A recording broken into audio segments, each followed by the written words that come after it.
اللہ عنہ سے روایت ہے، اللہ پاک کے آخری نبی رسول ہاشمی صلی اللہ علیہ وآلہ وسلم نے فرمایا، پارہ 25 سورہ شورى کی یہ آیت آپ نے تلاوت فرمائی۔ ترجمہ کنز العرفان: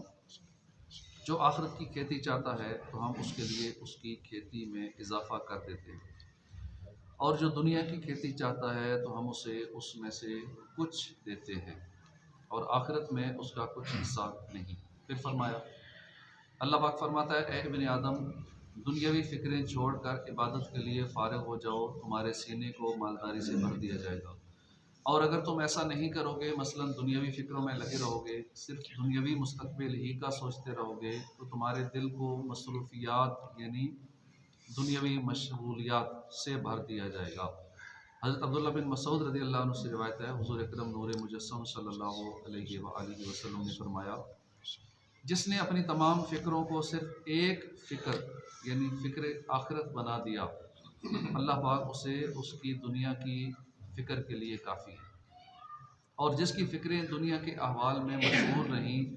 اللہ پاک کو اس کی پرواہ نہیں ہوگی کہ وہ کس وادی میں ہلاک ہو رہا ہے۔ غور کا مقام ہے، ہم نے کھانا کہاں سے ہے، پہننا کیا ہے، صبح کا تو کھا لیا، شام کا کہاں سے آئے گا، مستقبل کیسا ہوگا، بڑھاپا کیسے گزرے گا، بچوں کا مستقبل کیسا ہوگا، ایک کاروبار چل پڑا دوسرا کیسے چلے گا، ایک جگہ سے آمدنی اچھی آ رہی ہے، مزید ذرائع کیسے کھولے جائیں،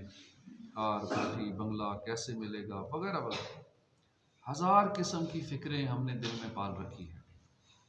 انہی فکروں میں صبح ہوتی ہے، انہی فکروں میں رات ہوتی ہے، اور زندگی یوں ہی تمام ہوتی ہے۔ ہمارے آقا و مولا مکی مدنی مصطفیٰ صلی اللہ علیہ وسلم فرما رہے ہیں، جو بندہ ایسی فکریں چھوڑ دے، صرف ایک فکر آخرت اپنا لے کہ میں نے قبر میں، حشر میں، پل صراط پر کامیابی حاصل کرنی ہے، جنت میں جانا ہے، اللہ پاک کو راضی کرنا ہے، کیسے کر پاؤں گا، یہ ایک فکر اپنا لے، اللہ پاک اس کی ساری فکروں کے لیے کافی ہو جائے گا۔ اور جو بندہ یہ ایک فکر نہ اپنائے بلکہ دنیاوی فکروں ہی میں پڑا رہے، اللہ پاک کو کچھ پرواہ نہیں کہ وہ کس وادی میں ہلاک ہوتا ہے۔ غم روزگار میں تو میرے اشک بہہ رہے ہیں، تیرا غم اگر رلاتا تو کچھ اور بات ہوتی، نہ فضول کاش ہنستا، تیری یاد میں تڑپتا، مجھے چین ہی نہ آتا تو کچھ اور بات ہوتی۔ یہی آہ فکر دنیا میرا دل جلا رہی ہے، غم ہجر گر ستاتا تو کچھ اور بات ہوتی۔ کاش ہم اس حقیقت کو ابھی سے تسلیم کر لیں، اور آخرت کی فکر کرنے والے، نیک اعمال کے لیے وقت نکالنے والے، بلکہ زیادہ سے زیادہ وقت نیکیوں میں گزارنے والے بن جائیں۔ رجب کا مہینہ جاری ہے، بہت بابرکت مہینہ ہے، عزت والا، حرمت والا مہینہ ہے۔ جنتی صحابی حضرت انس بن مالک فرماتے ہیں، جب رجب شریف کا مہینہ آتا ہے تو اللہ کے محبوب صلی اللہ علیہ وسلم یہ دعا کیا کرتے تھے، اللہم بارک لنا فی رجب و شعبان و بلغنا رمضان،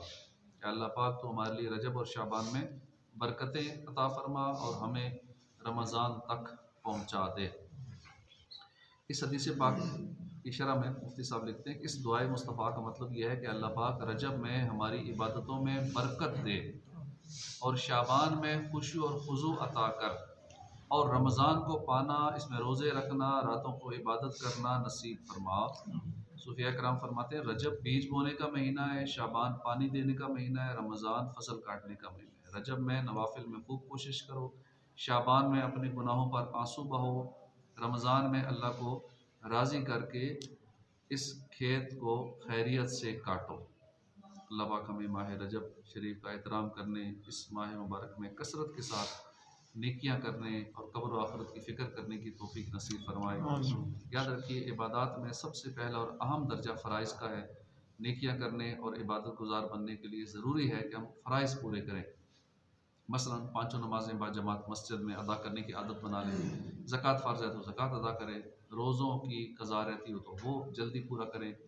دیگر جتنے فرائض اور واجبات ہیں ان سب کو پورا کریں۔ پھر اس کے بعد نیک اعمال کا میدان بہت وسیع ہے۔ اگر ہم اپنا مائنڈ سیٹ بنا لیں، ذہن بنا لیں کہ نیکیوں کی حرص دل میں ہم پیدا کر لیں، تو روزانہ کی بنیاد پر بہت آسانی کے ساتھ ہزاروں نیکیاں ہم کما سکتے ہیں۔ اللہ پاک ہمیں توفیق عطا فرمائے۔ الحمدللہ۔